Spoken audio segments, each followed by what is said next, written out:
Friend, मैं विक्रांत कुंडीर आपका स्वागत करता हूं इंडिया के सबसे biggest online education platform Unacademy पर। And very good afternoon to all of you. सभी का स्वागत है आज के इस सेशन में। फटाफट सभी लोग लाइव आ जाए ताकि आज के इस सेशन को हम लोग स्टार्ट कर सके। और काफी इंपॉर्टेंट सेशन आज आपका रहने वाला है स्टूडेंट्स। आज की जो क्लास है वो है क्लास थर्ड, ठीक है। टुडे इज क्लास थर्ड या फिर आप बोल दीजिए lecture third of medieval history, मध्यकालीन भारत। ठीक है बच्चे, मेडिवल हिस्ट्री की आज है आप लोगों की क्लास थर्ड। और आज की इस मेडिवल हिस्ट्री की क्लास में हम लोग क्या क्या डिस्कशन करने वाले हैं, तो आज हम लोग आपका पढ़ेंगे पूरा का पूरा खिलजी डायनेस्टी। ठीक है, पूरी की पूरी खिलजी वंश, खिलजी डायनेस्टी को हम लोग यहाँ पर डिस्कशन करेंगे कि किस प्रकार खिलजी डायनेस्टी ने एक बहुत इंपॉर्टेंट रोल प्ले किया हमारे यहाँ पर। ये सब टॉपिक हम लोग आज की इस क्लास में डिस्कशन करेंगे। साथ ही साथ आज की ही क्लास में हम लोग एक और टॉपिक जिसको आप लोग बोलते हो तुगलक डायनेस्टी, ठीक है, we will called it as Tughlaq dynasty, Tughlaq वंश, ये भी हम लोग डिस्कशन करेंगे और इस टॉपिक को भी हम लोग यहाँ पर कंप्लीट करेंगे। तो ये दो चीज आज की इस क्लास में हम लोग कंप्लीट करने वाले हैं। सबसे पहले टॉपिक खिलजी डायनेस्टी और दूसरी टॉपिक है आपकी तुगलक डायनेस्टी, तुगलक वंश। तो चलिए हम लोग, जैसे कि मैं आपको बताता हूँ, डेली लाइव आते हैं 4 PM पर, जहां पर हमारी सीरीज चल रही है 4 PM पर मेडिवल हिस्ट्री की सीरीज चल रही है, मध्यकालीन भारत की हमारी सीरीज चल रही है जहां पर हम लोग मेडिवल हिस्ट्री डिस्कशन करते हैं। सिमिलर वे में 7 PM पर हमारी एक और सीरीज चल रही है। 7 PM पर हमारी जो सीरीज चल रही है उस सीरीज में हम लोग स्टूडेंट्स, जैसे कि आप जानते हैं, हम लोग जो डिस्कशन करते हैं वो चल रहा है आपका एंसाइंट हिस्ट्री। तो एंसाइंट हिस्ट्री को हम लोग वहां पर कवर करते हैं। और ऐसे यदि मैं बात करूं तो 12 PM पर डेली आप लोगों के लिए एक मॉक टेस्ट होता है, एक मॉक सीरीज आप लोगों के लिए होती है जो हम लोग डेली कवर करते हैं। तो फटाफट आप ये सभी सेशंस को ज्वाइन कर सकते हैं, अपने प्रिपरेशन को आगे बढ़ा सकते हैं। तो चलिए सबसे पहले आप मेरे बारे में जान लीजिए। मेरा नाम है विक्रांत कुंडीर, मैं अनअकैडमी प्लस साथ साथ अनअकैडमी के YouTube channel let's crack defence exam पर कंप्लीट जनरल स्टडीज पढ़ाता हूं। 4 साल से ज्यादा टीचिंग एक्सपीरियंस, 10,000 प्लस स्टूडेंट को मेंटोर कर चुका हूं और 10,000 से ज्यादा बच्चे सिलेक्शन ले चुके हैं। हमारे डेली लाइव आने की टाइमिंग रहती है 4 PM और 7 PM। ठीक है बच्चे, तो आप डेली यूट्यूब पर मुझे ज्वाइन कर सकते हैं 4 PM और 7 PM। उसके बाद यदि हम लोग बात करते हैं, आप मेरे द्वारा प्रोवाइड कुछ फ्री स्पेशल क्लासेस भी देख सकते हैं जिसकी टाइमिंग रहती है 12 PM। 12 PM पर आप लोग ये क्लासेस देख सकते हैं। आपको करना क्या है, अनअकैडमी का लर्निंग ऐप डाउनलोड करना है गूगल प्ले स्टोर से, अपना गोल सेलेक्ट कर लीजिए CDS, एफकेट और CET, और इस सर्च ऑप्शन में जाके सर्च कर लीजिएगा विक्रांत सिंह पुनीर, और जहां पर आप मेरे द्वारा प्रोवाइडेड कुछ फ्री स्पेशल क्लासेस बिल्कुल फ्री ऑफ कॉस्ट दे सकते हैं और अपनी प्रिपरेशन को स्टार्ट कर सकते हैं। ठीक है, तो साथ ही साथ यदि हम लोग बात करते हैं पेड सब्सक्रिप्शन कोर्स की, तो आप पेड सब्सक्रिप्शन कोर्स भी ले सकते हैं। 12 महीने, 24 महीने का सबसे बेस्ट है, या फिर आप 6 महीने का subscription respective of the examination, जिसकी फीस एज रेस्पेक्टिव 7,200, 8,800 और 12,800 आपको दिखाई देगी। लेकिन जैसे ही आप मेरा referral code VKP live use करेंगे, आपको इस रेस्पेक्टिव फीस के ऊपर इंस्टेंट 10% ऑफ मिल जाएगा और आपकी डिस्काउंटेड फीस हो जाएगी 6,480, 7,920 एंड 11,520। तो ये सभी सब्सक्रिप्शन आप ले सकते हैं। Per month 660, per month 480, per month 1,080 ही फीस आपकी जा रही है। यदि हम लोग बात करते हैं, EMI ऑप्शन भी अवेलेबल है सब्सक्रिप्शन पर, आप क्रेडिट कार्ड के थ्रू भी सब्सक्रिप्शन ले सकते हैं, जिसकी फीस आप 6 महीने, 12 महीने, 24 महीने के लिए लेंगे तो आपको कोई एक्स्ट्रा चार्जेस नहीं होगा। यदि मैं सब्सक्रिप्शन के बेनिफिट की बात करूं तो बच्चे, आप लोग जानते हो आपका जो CDS का एग्जामिनेशन होता है वो साल में 2 बार आते हैं। सिमिलर वे में यदि मैं NDA एग्जामिनेशन की बात करूं, NDA के एग्जाम भी आपके साल में 2 बार आते हैं। CAPF के एग्जामिनेशन की यदि मैं बात करूं, CAPF का एग्जाम साल में आपका 1 बार आता है। सिमिलर वे में एफकेट के एग्जाम की यदि मैं बात करूं तो एफकेट का एग्जाम साल में आपका 2 बार आता है।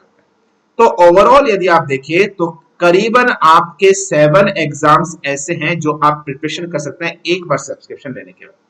सब्सक्रिप्शन अगर आपने एक बार ले लिया तो आपको बार बार सब्सक्रिप्शन लेने की जरूरत नहीं है। एक ही सब्सक्रिप्शन से आप GS, एक ही सब्सक्रिप्शन से आप इंग्लिश, एक ही सब्सक्रिप्शन से आप रीजनिंग और एक ही सब्सक्रिप्शन से आप मैथ पढ़ सकते हैं। ये सभी फैसिलिटीज आपको मिल जाएगी GS, इंग्लिश, रीजनिंग, मैथ।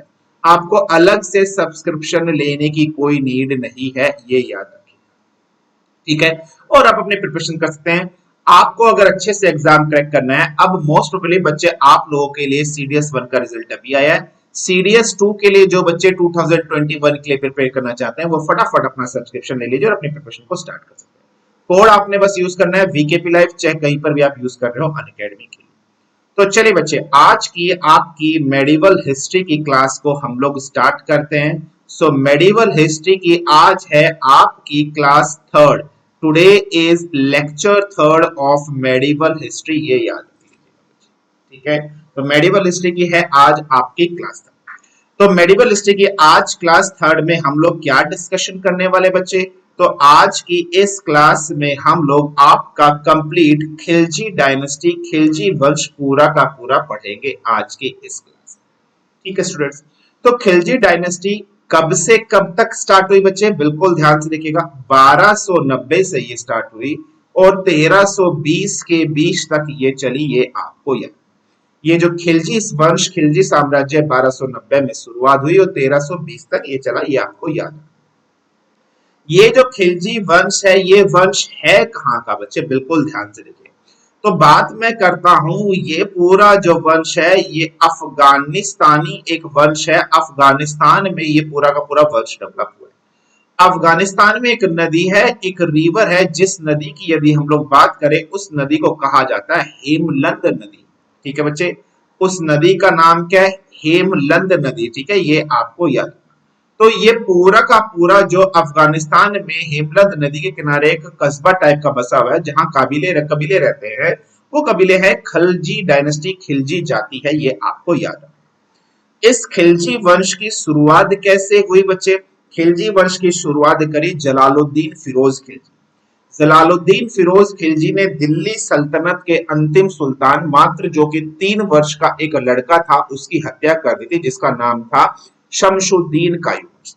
3 वर्ष के मात्र एक लड़के को मार के जलालुद्दीन खिलजी राजगद्दी पर बैठा और उसने खिलजी वंश चलाया। तो इसकी जो स्टार्टिंग है, यदि हम लोग बात करते हैं कि इस वंश की शुरुआत किसने करी, तो इस वंश की शुरुआत आपको याद रखनी है, जलालुद्दीन, इस वंश की शुरुआत करी जलालुद्दीन फिरोज खिलजी साहब ने इसकी शुरुआत करी, ये आपको याद है। जलालुद्दीन फिरोज खिलजी का जो टाइम पीरियड रहा है बच्चे, वो रहा है 1290 से लेकर 1296 तक, ये आपको याद है। उसके बाद इस वंश में दूसरा इंपोर्टेंट रूलर शासक की यदि हम लोग बात करें तो कौन सा है? उसके बाद आपके आते हैं Alauddin Khilji. Next important ruler of this Khilji dynasty, Khilji वंश इज हु? तो नेक्स्ट है अलाउद्दीन खिलजी। अलाउद्दीन खिलजी का जो टाइम पीरियड है वो है 1296 से लेकर 1316 तक, 1316 तक। अलाउद्दीन खिलजी के बाद यदि हम लोग बात करें नेक्स्ट रूलर कौन आता है, तो नेक्स्ट रूलर है आपका Shihabuddin. Next ruler is Shihabuddin Umar. ठीक है बच्चे, नेक्स्ट रूलर कौन है? Shihabuddin Umar, next ruler. शियाबुद्दीन उमर की यदि हम लोग बात करें कि इनका टाइम पीरियड कब से कब तक है, तो इनका टाइम पीरियड 1316 से लेकर 1316 के बीच का ही रहा है, ये आपको याद है। ठीक है, नेक्स्ट और बात करते हैं, बिल्कुल ध्यान से देखिएगा। नेक्स्ट रूलर है आपका कुतुबुद्दीन मुबारक खिलजी। नेक्स्ट रूलर कौन सा है? कुतुबुद्दीन। ठीक है, next ruler is Qutbuddin Mubarak Khilji है आपके नेक्स्ट रूलर, ये आपको याद। Qutbuddin Mubarak Khilji is the next ruler of Khilji dynasty. इनका जो टाइम पीरियड है बच्चे वो है 1316 से लेकर 1320 के बीच, ये आपको याद। Next last ruler of Khilji dynasty की बात करते हैं, वो है आपका नसरुद्दीन। ठीक है, next is Nasiruddin Khusrau Shah. Next है आपका नसरुद्दीन खुसरव शाह, ये आपको याद रखना है। ठीक है, next ruler is Nasiruddin Khusrau Shah. Nasiruddin Khusrau Shah का जो टाइम पीरियड है बच्चे वो है 1320 से लेकर 1320 के बीच, ये आपको याद। तो ये क्रोनोलॉजिकल ऑर्डर है जो आपको याद रखना है खिलजी वंश, खिलजी डायनेस्टी के अंदर। स्टार्टिंग किससे हुई? जलालुद्दीन फिरोज खिलजी से हुई है, ये आपको याद। जलालुद्दीन फिरोज खिलजी ने मारा था, किल किया था बच्चों, किसको किल किया था? तो दिल्ली सल्तनत, ठीक है, दिल्ली सल्तनत के अंतिम सुल्तान, दिल्ली सल्तनत के लास्ट रूलर को मारकर, और दिल्ली सल्तनत का जो लास्ट रूलर था वो कौन था? The last ruler of Delhi सल्तनत इज, वो है आपका शमशुद्दीन कायूमर्स। आप लोगों को मालूम है वो कौन है? Shamsuddin Kayumars is the last ruler of Delhi Sultanat. ये आपको याद, ये बच्चा मात्र 3 वर्ष की आयु में इसको मार दिया गया था, तब राजगद्दी पर बैठा था। तब जलालुद्दीन फिरोज खिलजी जब राजगद्दी पर बैठा और इसने 3 साल के वर्ष के बच्चे को मारा, तो इसको बाद में महसूस हुआ कि इसने अच्छा नहीं किया। तो तब इसने राजगद्दी पर बैठने के बाद एक शपथ ली थी, एक ओथ ली थी कि मैं अपने साम्राज्य में कभी किसी वृद्ध मुसलमान और किसी बच्चे या किसी मुसलमान का खून नहीं करूंगा। ठीक है, ये आपको याद रखना।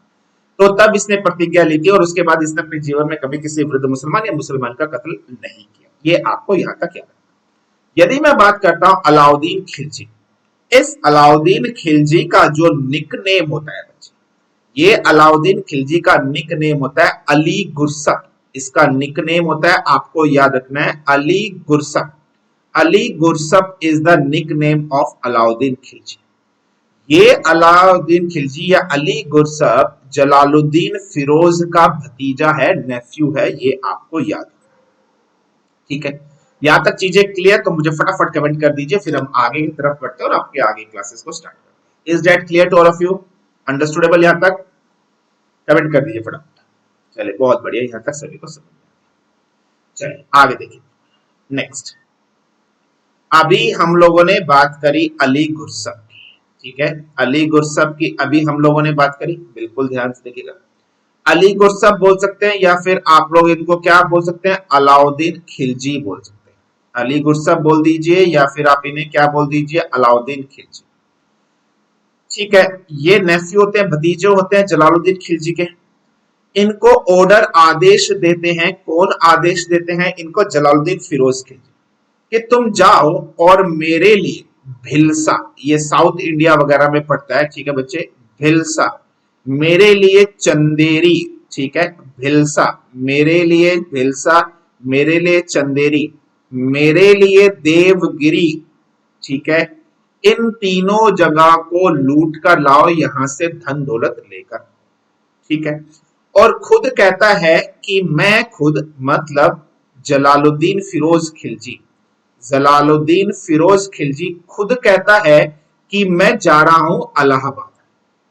ठीक है, मैं लूट कर ला रहा हूं इलाहाबाद। ठीक है बच्चे, ये आपको याद रखना, मैं कहां पर जा रहा हूं? इलाहाबाद जा रहा हूं, ये आपको याद। इलाहाबाद की राजधानी की यदि हम लोग बात करें उस टाइम पर कौन सी थी? कड़ा Manikpur. The capital of Allahabad is कड़ा मणिकपुर, ये आपको याद। मैं जा रहा हूं कड़ा मणिकपुर यानी कि इलाहाबाद, वहां पर कब्जा कर लेता हूं। अब ध्यान से देखिए, उस टाइम पर देवगिरी के जो राजा थे वो बहुत ही पावरफुल राजा थे, शक्तिशाली राजा थे। रूलर जो थे देवगिरी के, उनका नाम था बच्चे रामचंद्र देव। उनका नाम क्या था बच्चे? रामचंद्र देव नाम था, ये आपको याद। अब हमारे अली गुरसप ने या अलाउद्दीन खिलजी ने डिफीट कर दिया, किसको डिफीट कर दिया बच्चे? रामचंद्र देव को हरा दिया युद्ध में, ये आपको याद। और यहां से बहुत बड़ी मात्रा में गोल्ड, बहुत बड़ी मात्रा में सिल्वर, ये सब इन्होंने यहां से लूटा। लूटने के बाद हाथी पर लाद कर चल पड़े अपने साम्राज्य दिल्ली की।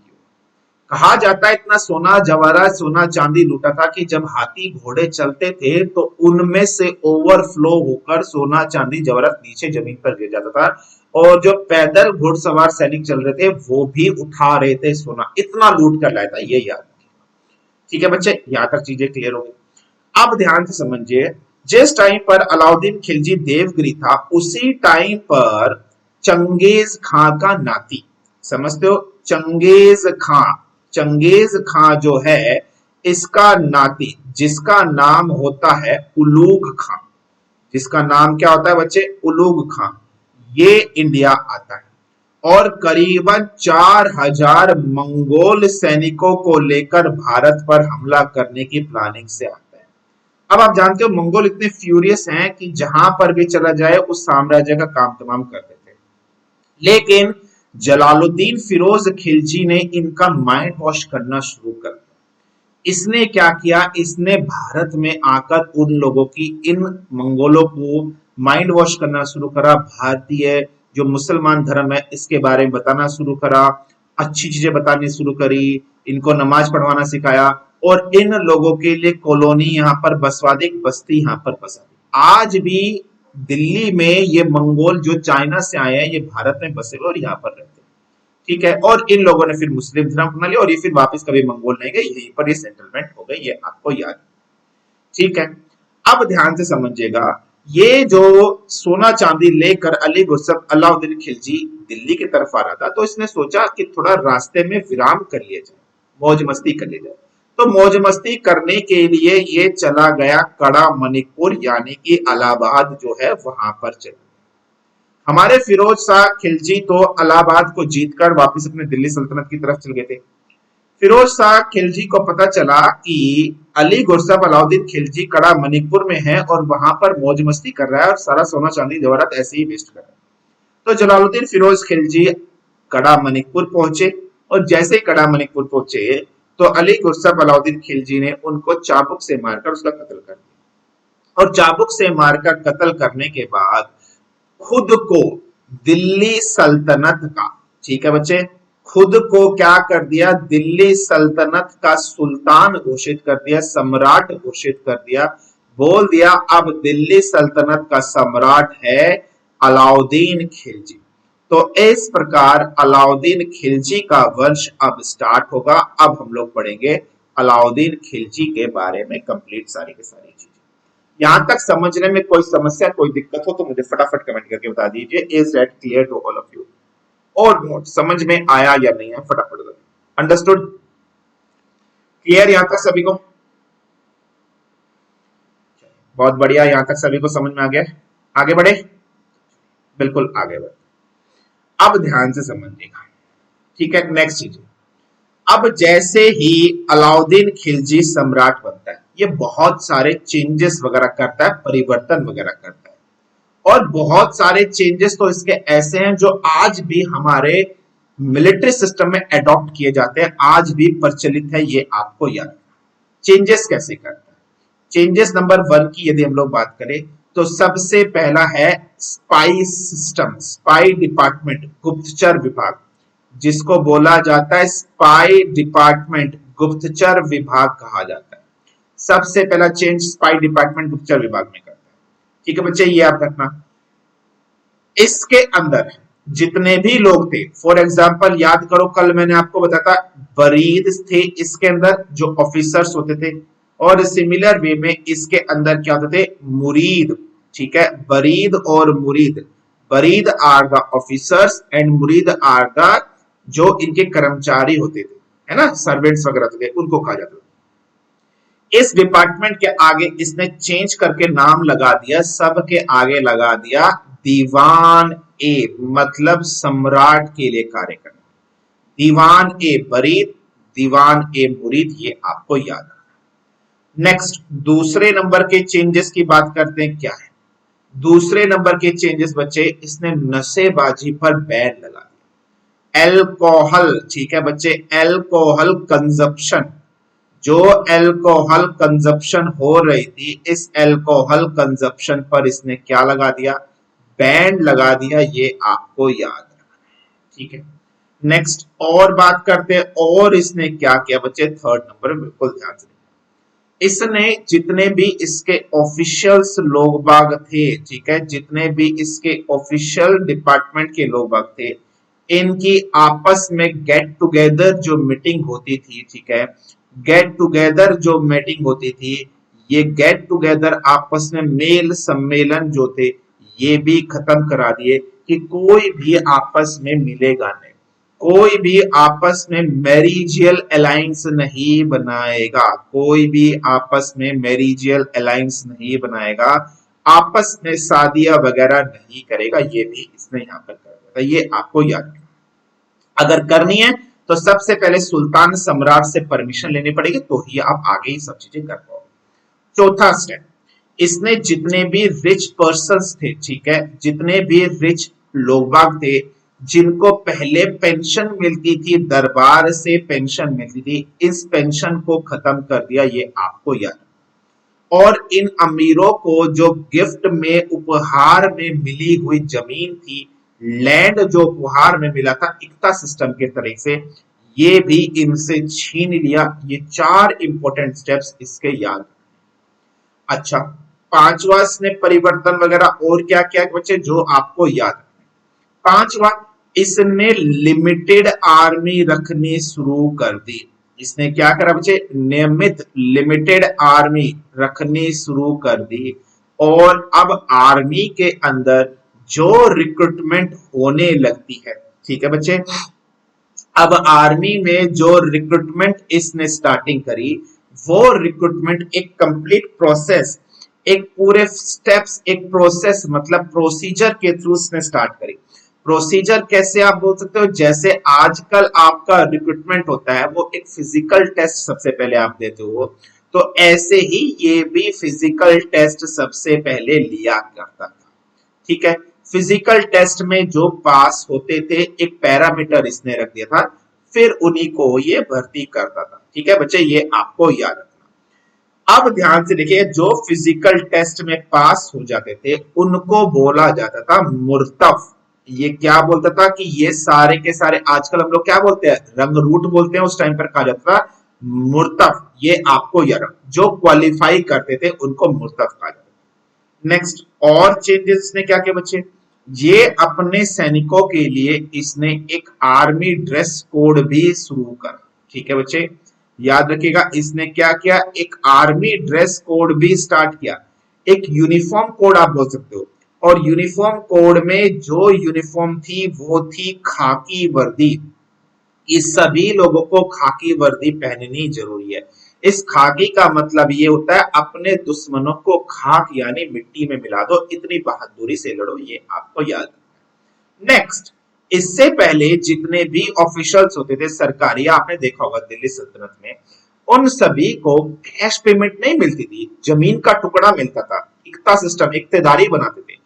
लेकिन इसने सबसे पहले, फर्स्ट टाइम, सबसे पहली बार ऐसा किया और अपने सैनिकों के लिए इसने सैलरी देनी स्टार्ट करी। और सैलरी कितनी, 234 रुपए, 234 टंका। ठीक है बच्चे, 234 टंका। एक टंके में 48 क्विंटल, याद करो, 75 ग्रेव्स पर ईयर। ठीक है, पर ईयर इसने सैलरी डिक्लेयर कर दी कि मैं आपको 234 टंका पर ईयर दूंगा, ये आपको याद। ये कुछ इसके इंपॉर्टेंट चेंजेस थे जो इसने किए। मैं चेंजेस बता रहा हूं। सबसे पहले स्पाई डिपार्टमेंट में जो बरीद और मुरीद होते थे उनके आगे दीवाने बरीद दीवाने मुरीद लगाया। एल्कोहल कंजप्शन पर बैन लगा दिया। ऑफिशियल डिपार्टमेंट के जो लोग बाग थे उनकी गेट टुगेदर, आपस में मेल जोल जो, और मैरिज अलायंस है ना, विवाह संबंध, इन सब पर बैन लगा दिया। अगर किसी को मैरिज अलायंस करना है तो सबसे पहले सुल्तान सम्राट से परमिशन लेनी पड़ेगी। अमीर लोगों की पेंशन बंद कर दी। अमीर लोगों को उपहार में दिया जाने वाला जमीन का टुकड़ा छीन लिया गया। अपनी आर्मी को लिमिटेड करते हुए, नियमित करते हुए रिक्रूटमेंट का प्रोसेस स्टार्ट किया। रिक्रूटमेंट के प्रोसेस में फिजिकल टेस्ट लेना स्टार्ट किया। जो फिजिकल टेस्ट को क्वालिफाई करते थे उनको मुर्तब कहा जाता था। आर्मी के लिए ड्रेस कोड शुरू कर दी, खाकी पहननी शुरू कर दी। सबसे पहले सैलरी इसने देनी स्टार्ट करी अपने सैनिकों को, 234 रुपए, 234 टंका पर ईयर ये सैलरी देता था, ये आपको याद रखना। ये कुछ इसने इंपॉर्टेंट चेंजेस वगैरह यहाँ पर किए। यहाँ तक समझ में आया या नहीं आया मुझे फटाफट कमेंट करके बता दीजिए, फिर हम लोग आगे की तरफ बढ़ते हैं। Is that clear to all of you? चलो, बहुत बढ़िया। नेक्स्ट, अब और पॉइंट देखिए इसने क्या किया बच्चे, बिल्कुल ध्यान से। 7th नंबर पे पॉइंट की बात करते हैं, इसने क्या किया, इसने अपने, ठीक है बच्चे बिल्कुल ध्यान से देखिएगा, जितने भी सोल्जर्स थे उन सब की आइडेंटिफिकेशन इसने स्टार्ट कर दी। अपने सोल्जर की आइडेंटिफिकेशन, पहचान इसने स्टार्ट करी। और आइडेंटिफिकेशन स्टार्ट करने के लिए इसने उन सब को इशू कर दिया एक पहचान पत्र आईडी कार्ड। ये आपको याद करना है, इन आइडेंटिटी कार्ड इसने इशू कर दिया। ठीक है, सिमिलर वे में सैनिकों को दिया इसने, घोड़े भी दिए, हॉर्स वगैरह भी इसने सैनिकों को दिए। ठीक है, जब सैनिकों को इसने घोड़े वगैरह दिए, हॉर्स वगैरह दिए, तो ध्यान से देखिए क्या चीजें इसने करी। सैनिकों को घोड़ा दिया तो उनको भी आइडेंटिफिकेशन स्टार्ट कर दिया। ठीक है, इशू करा, ये आपको याद रखना। ठीक है, सोल्जर का जो आइडेंटिफिकेशन होता था उस प्रोसेस को बोला जाता था हुलिया। ये आपको याद, सोल्जर के आइडेंटिफिकेशन प्रोसेस को कहा जाता था हुलिया। सिमिलर वे में घोड़ों के आइडेंटिफिकेशन प्रोसेस की यदि हम लोग बात करते हैं, इसको क्या कहा जाता है, इसको बोला जाता है दाग। ठीक है, हुलिया और दाग ये आपको याद रखना। मतलब घोड़े पर एक निशान छाप दिया जाता था कि ये घोड़ा दिल्ली सल्तनत में खिलजी, अलाउद्दीन खिलजी की सल्तनत से बिलोंग करता है, उसमें नंबर वगैरह लिखे थे। ये आपको याद रखना है। साथ ही साथ ये अपने जितने भी सोल्जर्स होते थे उनकी 2 टाइम्स ये आपको याद रखना है बच्चे। 2 टाइम्स क्या लेता था, अटेंडेंस लेता था, ये याद रखिएगा। ये 2 टाइम उनकी क्या लेता था, हाजिरी लेता था, अटेंडेंस लेता था दिन में, कि कहीं कोई सैनिक भाग ना जाए। अगर कोई सैनिक हाजिरी में अनुपस्थित रहता था, उसके घर पर जाकर छापा मारा जाता था और उसके घर से उसको उठाकर लिया जाता। अगर वो नहीं रहता तो उसके परिवार वालों को उठा के लिया जाता था और फिर कुछ समय बाद वो आ जाता था। तो दिन में 2 बार अटेंडेंस, हाजिरी ये लिया करता था। ये आपको याद है। नेक्स्ट और बात बिल्कुल ध्यान से देखते हैं 10 नंबर पे, और इसने इंपॉर्टेंट चेंजेस वगैरह क्या कर दिया, बिल्कुल ध्यान से देखिएगा। अब इसने क्या किया बच्चे, ये जो दोआब वाला रीजन है, दोआब रीजन होता है ना, दोआब रीजन की आप लोग जानते हो, ये क्या होता है, एक ऐसा क्षेत्रफल जो 2 नदियों के बीच का इलाका होता है। एक नदी ये चल रही है, एक नदी ये चल रही है, 2 नदियों के बीच का जो क्षेत्रफल होता है, इस रीजन को दोआब रीजन कहते हैं। ये आप लोग जानते हो। तो इसने क्या किया, सबसे पहले इस दोआब वाले रीजन में, ठीक है बच्चे बिल्कुल ध्यान से देखिएगा, सबसे पहले इसने इस दोआब वाले रीजन से टैक्स वसूलना स्टार्ट कर दिया। ये आपको याद, और टैक्स में वृद्धि कर दी, 50% तक टैक्स वसूलना स्टार्ट किया। ठीक है, ये आपको याद रखना। अब किसानों ने यहाँ पर कहा, जितने भी यहाँ पर फार्मर्स थे इस दोआब वाले इलाके में, उन किसानों ने कहा कि हमारे लिए इम्पॉसिबल है, 50% कर देना हमारे लिए बहुत ज्यादा इम्पॉसिबल, हम नहीं दे पाएंगे। ठीक है, आप एक काम कर दीजिए, आप एक काम कर दीजिए, इसको थोड़ा कम कर दीजिए। तो अलाउद्दीन खिलजी ने क्या किया, अलाउद्दीन खिलजी ने एक कहा ठीक है कोई दिक्कत नहीं, अलाउद्दीन खिलजी ने कहा ठीक है कोई दिक्कत नहीं, मैं आपका जो ये टैक्स है इस टैक्स को आधा कर देता हूं, हाफ कर देता हूं। ये याद रखिएगा, मैं आपका ये जो कर है, टैक्स है, इस टैक्स को मैं क्या कर देता हूं, आधा कर देता हूं, हाफ कर देता हूं। ठीक है, ये आपको याद रखना। लेकिन आपको भी मेरे लिए क्या करना होगा, आपको भी मेरे लिए कुछ ना कुछ करना होगा। तो लोगों ने कहा ठीक है बताओ क्या करना है। ठीक है, तो कहा मेरी सेना को, ठीक है, इन्होंने कहा कि सॉरी, इसने कहा कि मैं आपका जो टैक्स है हाफ नहीं, मैं आपके टैक्स को हटा देता हूं, मैं आपके टैक्स जो है इस टैक्स को मैं रिमूव कर देता हूं, आपको टैक्स फ्री कर देता हूं। लेकिन आपको भी कुछ करना होगा, आपको मेरी जो आर्मी है, मेरी जो सेना है, इस सेना के लिए हाफ रेट पर, ठीक है बच्चे बिल्कुल ध्यान से देखिएगा, हाफ रेट पर राशन देना होगा, आधे रेट पर राशन देना होगा खाने पीने के लिए किसानों से। इन्होंने सोचा ठीक है भाई, किसानों ने सोचा ठीक है भाई, कितना खा लेंगे, ऐसे कितना खा लेंगे, कोई दिक्कत नहीं, देते। बात शुरू होती गई, चलता गया चलता गया। अब हुआ ये, तो किस भाई फौज है, फौज को तो राशन चाहिए गई। तो किसानों ने क्या किया, जैसे दूर से देते थे भाई सिपाही आ रहे हैं, तो वो अपने शटर डाउन कर लेते थे और सिपाहियों से बोल देते थे राशन खत्म हो गया है नहीं। अब जब ये बात पता चली अलाउद्दीन खिलजी को कि किसान ऐसा कर रहे हैं, ठीक है, तो बिल्कुल ध्यान से समझिएगा, किसान ऐसा कर रहे हैं भाई, नहीं दे रहे हैं। तो अब इन्होंने क्या किया, अलाउद्दीन खिलजी ने इनको सबक सिखाने की बात सोची। तो अलाउद्दीन खिलजी ने कहा कि आपको हाफ रेट पर टैक्स देने की जरूरत नहीं है, ठीक है, खाना देने की जरूरत नहीं है। अब आप एक काम करिए, आप खाना भी नहीं देंगे, आप जो काम, जिस व्यक्ति का जो पेशा है, कोई अगर जूते सिलता है जूते सिलेगा, कोई किसान है किसान, कोई मटका बनाता है मटका, कोई कपड़े बनाता है कोई कपड़ा, जो काम आप अपने लिए करते हैं वही काम आप मेरे लिए रात को यहां पर आकर करेंगे। दिन में आप अपने लिए काम करेंगे और रात में आप मेरे लिए काम करेंगे। ठीक है, तो ऐसे में हुआ क्या, अलाउद्दीन खिलजी को फ्री की लेबर मिल गई और अलाउद्दीन खिलजी ने अपने सैनिकों को, आर्मी जो थी उसको आदेश दे रखे थे कि आपके लिए जो राशन है वो तो होगा फ्री, आपके लिए राशन है फ्री, लेकिन आपकी फैमिली के लिए, अगर आप अपनी फैमिली के लिए भोजन यहां से लेकर जाएंगे तो आपको फैमिली पर आधा चार्ज देना पड़ेगा, हाफ चार्ज पर खाना मिल जाएगा आपकी फैमिली को, आपके लिए फ्री, फैमिली के लिए हाफ चार्ज पर। तो इस प्रकार यही सिस्टम आज भी देखो, कैंटीन सिस्टम जानते हो, कैंटीन में आधे रेट पर चीजें मिलती हैं, वो सिस्टम लगभग यही है जो अलाउद्दीन खिलजी ने स्टार्ट किया था और आज भी इसको अडॉप्ट किया जाता है, ये आपको याद रखना है। यहां तक समझ में आया या नहीं आया मुझे फटाफट कमेंट करके बता दीजिए, फिर हम आगे की तरफ बढ़ते हैं। Is that clear to all of you or not? फटाफट बता दीजिए। अंडरस्टूड? आगे बढ़ते हैं, बिल्कुल ध्यान से। नेक्स्ट, अब और पॉइंट देखिए, इसने क्या किया, मार्केट रिफॉर्म्स। ठीक है बच्चे, इसने और क्या किया, इसने मार्केट रिफॉर्म्स एक्टिविटी स्टार्ट, इसने मार्केट रिफॉर्म्स क्या की, एक्टिविटी स्टार्ट करी, मार्केट जो था उसमें कुछ परिवर्तन लाने के लिए। ठीक है, ये आपको याद रखना। अब सबसे पहले इसने राशन सिस्टम, जो आपका राशन प्रणाली, राशन सिस्टम चल रहा था, इसमें सबसे पहले इसने रिफॉर्म लाया, ये आपको याद रखना। ठीक है, ये आपको याद रखना। अब ध्यान समझिए, मार्केट रिफॉर्म सिस्टम में सबसे पहले इसने क्या किया, अनाज के बाजार, ठीक है बच्चे, अनाज मंडी, सीरियल्स मार्केट, ये आपको याद। सबसे पहला इसने बच्चे सीरियल्स मार्केट, अनाज मंडी इसने स्टार्ट करी, ये आपको याद। इस अनाज मंडी सीरियल मार्केट को कहा जाता था शहाना ए मंडी। इसको किस नाम से जाना था बच्चे, शहाना ए मंडी के नाम से जाना जाता है, ये आपको याद। तो उसने शहाना ए मंडी, अनाज मंडी स्टार्ट करी।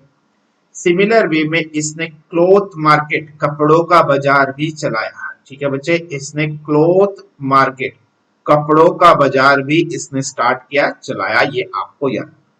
कपड़ों के बाजार की यदि हम लोग बात करते हैं, इसे कहा जाता था Sarai, cloth market is known to be as Sarai e Adal, Sarai e अदल कहा जाता है क्लॉथ मार्केट को, ये आपको याद। और इसने एक वसूली विभाग भी चलाया।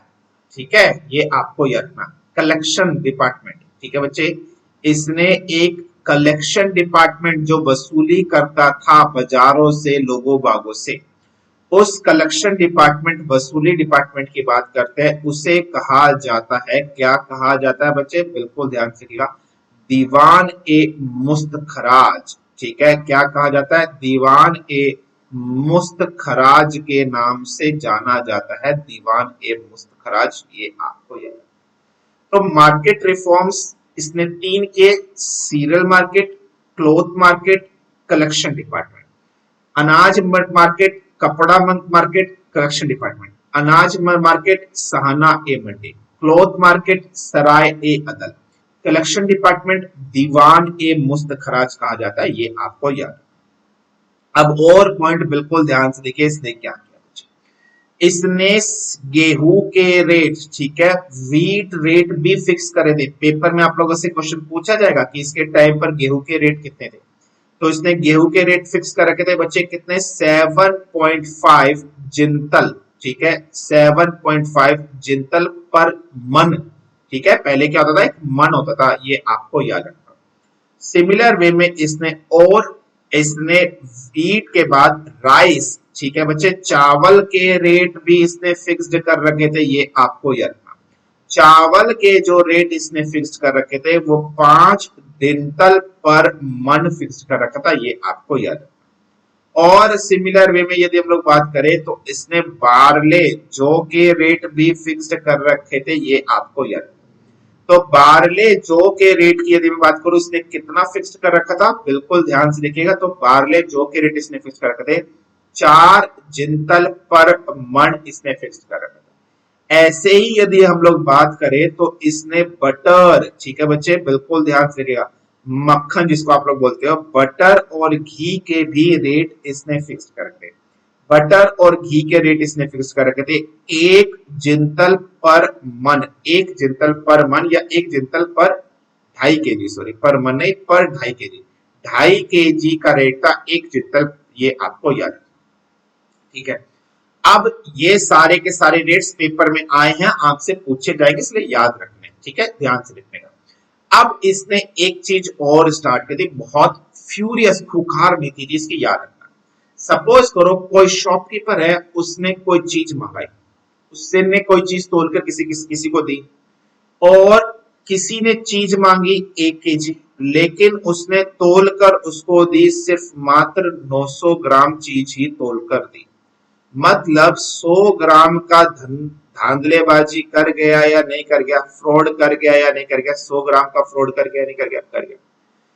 तो इसने बिल्कुल क्लियरली कह देता, जो शॉपकीपर, जो दुकानदार, ठीक है बच्चे, जो शॉपकीपर, जो दुकानदार जितनी कम चीज तोलेगा, उसके शरीर से उतने ही ग्राम, उतना ही केजी गोश्त निकाल लिया जाएगा, मीट निकाल लिया जाएगा। ये पॉलिसी भी इसने स्टार्ट करी। जो जितना फ्रॉड करेगा उसके शरीर से उतना ही गोश्त निकलेगा। ऐसे डर के मारे कोई भी किसान कभी, कोई भी दुकानदार कभी फ्रॉड नहीं तोड़ता था, ये आपको याद है। यहां तक समझ में आया नहीं है, फटाफट कमेंट कर दीजिए। तो इसकी मार्केट रिफॉर्म्स एक्टिविटी की बात करते हैं। राशन सिस्टम में से बहुत सारे चेंजेस के इसने अलग अलग बाजार चलाए। सीरियल मार्केट शाहनाई मंडी, क्लॉथ मार्केट सराय ए आदल, कलेक्शन डिपार्टमेंट दीवान मुस्तखराज, गेहूं के रेट 7.5, 5, 4, 1, इस प्रकार ये आपको याद रखना है। अंडरस्टूड या नहीं फटाफट कमेंट कर दीजिए, फिर हम लोग आगे की तरफ बढ़ते हैं। Is that clear to all of you? फटाफट कमेंट कर दीजिए। समझ गए सभी लोग? चलिए आगे बढ़े। बहुत बढ़िया, नेक्स्ट। अब ध्यान से देखिए, इसकी कुछ उपाधि, इसके कुछ टाइटल्स भी अब हम लोग पढ़ लेते हैं कि इसके पास कौन कौन सी उपाधियां थी, कौन कौन से टाइटल्स। बिल्कुल ध्यान। इसे अकबर का पूर्वगामी कहा जाता है, ठीक है बच्चे, प्रेसिडेंट, इसे कहा जाता है प्रेसिडेंट ऑफ अकबर। अकबर का पूर्वगामी, ये आपको याद रखना है, प्रेसिडेंट ऑफ अकबर के नाम से, ठीक है, ये आपको याद रखना है। नेक्स्ट, और यदि हम लोग बात करते हैं, नेक्स्ट इसे क्या बोला जाता है? जनता का चरवाहा, ये आपको याद रखना है। इसे और क्या कहा जाता है बच्चे? जनता का चरवाहा भी कहा जाता है, ये भी आपको याद। और यदि हम लोग बात करते हैं, इसे और किस नाम से जाना जाता है? सुल्तान ऑफ वर्ल्ड, ठीक है, सुल्तान ऑफ वर्ल्ड, विश्व का सुल्तान भी कहा जाता है, ये भी आपको याद है। और किस नाम से जाना जाता है? इसे दूसरा सिकंदर, सेकंड सिकंदर भी कहा जाता है, ये भी आपको याद रखना है। Is also known to be a second Sikandar, दूसरा सिकंदर भी कहा जाता है, ये आपको याद रखना। और क्या कहा जाता है इसे बच्चे? सिकंदर ए सहानी, ठीक है बच्चे, और क्या कहा जाता है इसे? सिकंदर ए सहानी के नाम से भी जाना जाता है, इसे, ये भी आपको याद रखना। सिमिलर वे में यदि मैं और बात करूं तो इसे यामीन उल खिलाफत के नाम से भी जाना जाता है। इसे और क्या कहा जाता है बच्चे? यामीन उल खिलाफत, ठीक है, यामीन उल खिलाफत के नाम से भी इसे जाना जाता है, ये भी आपको याद रखना। सिमिलर वे में यामीन उल खिलाफत, आमीर, ठीक है बच्चे बिल्कुल ध्यान से रखिएगा, आमीर उल मोमीन, आमीर उल मोमीन के नाम से भी इसे जाना जाता है, ठीक है। अब इसने बहुत सारी बिल्डिंग्स वगैरह भी बनवाई, याद रखिए कौन कौन सी बिल्डिंग्स इसके द्वारा बनाई गई, इंपॉर्टेंट। इसने अलाई दरवाजा, ठीक है बच्चे, इसने क्या बनवाया? अलाई फोर्ट या अलाई दरवाजा जिसे बोला जाता है, ये अलाई दरवाजा इसके द्वारा ही निर्मित है, ये आपको याद है। इसने और क्या बनाया? तो इसने अलाई मीनार, ठीक है बच्चे, इसने अलाई मीनार भी बनवाई, ये भी आपको याद रखना। और यदि हम लोग बात करें इसने और क्या बनाया, तो जमायत खां मस्जिद, ठीक है बच्चे, इसने और क्या बनाया बच्चे? बिल्कुल याद रखिएगा, जमायत खां मस्जिद इसने बनवाई, ये याद रखिएगा। ठीक है, जमायत खां मस्जिद इसने बनवाई, ये भी आपको याद। सीरी फोर्ट, और इसने क्या बनवाया बच्चे, सीरी फोर्ट, सीरी किला भी इसने बनवाया, ये भी आपको याद रखना। ठीक है, नेक्स्ट और चीजें बिल्कुल ध्यान से, इसका जो कोरोनेशन है, राज्य अभिषेक है, पेपर में कई बार आप लोगों से पूछा जाएगा इसका राज्य अभिषेक कोरोनेशन कहां पर हुआ था। इसके राज्य अभिषेक कोरोनेशन के लिए हम लोग बात करें तो बच्चे बिल्कुल ध्यान से देखिएगा, बलबन है ना, गयासुद्दीन बलबन, गयासुद्दीन बलबन एक बिल्डिंग बनवाई थी जिसे कहा जाता था लाल महल। तो गयासुद्दीन बलबन के लाल महल में इसका राज्य अभिषेक कोरोनेशन होता है, ये आपको याद है। अच्छा, इसने कुछ नए टैक्स, न्यू टैक्स भी स्टार्ट किए थे, नए कर भी स्टार्ट किए थे, याद रखते हैं नए कर इसने कौन कौन से स्टार्ट किए, बिल्कुल याद। सबसे पहला कर था आपका चरी कर, चरी टैक्स, सबसे पहला टैक्स था आपका चरी टैक्स। चरी टैक्स वो टैक्स था जो सिर्फ और सिर्फ ऐसे जानवर, ऐसे पशु से लिया जाता था जो मिल्क देते थे, दूध देते थे, उनसे लिया जाता था। ऐसे यदि मैं बात करूं, एक टैक्स और है जिसे कहा जाता है घड़ी टैक्स, घड़ी टैक्स, ये आपको याद रखना। घड़ी टैक्स एक प्रकार से ये आपका होम टैक्स है, ये याद रखना, इसने स्टार्ट किया। तो पेपर में कई बार क्वेश्चन आता है इसने कौन कौन से टैक्स स्टार्ट किए, घड़ी टैक्स और चरी टैक्स, ये आपको याद रखना। तो इसके टाइटल, प्रेसिडेंट ऑफ अकबर, जनता का चरवाहा, sultan of world, second Sikandar, Sikandar e Sahani, Yamin ul Khilafat, Amir उल मोमिन। और बिल्डिंग्स ने कौन से बनवाई, अलाई दरवाजा, अलाई मीनार, जमियत खां मस्जिद, सीरी फोर्ट, और इसका राज्य अभिषेक बलबन के लाल महल में हुआ। इसने दो टैक्स स्टार्ट किए थे, एक टैक्स को बोला जाता था चरीकर, चरीकर दुधारू पशु से लिया जाता था, घरीकर ये एक प्रकार से होम टैक्स है, ये आपको याद रखना है। यहाँ तक समझने में कोई समस्या, कोई दिक्कत हो तो मुझे फटाफट कमेंट कर दीजिए, फिर हम लोग आगे की तरफ। Is that clear to all of you or not, फटाफट कर दीजिए। अंडरस्टूड सभी को?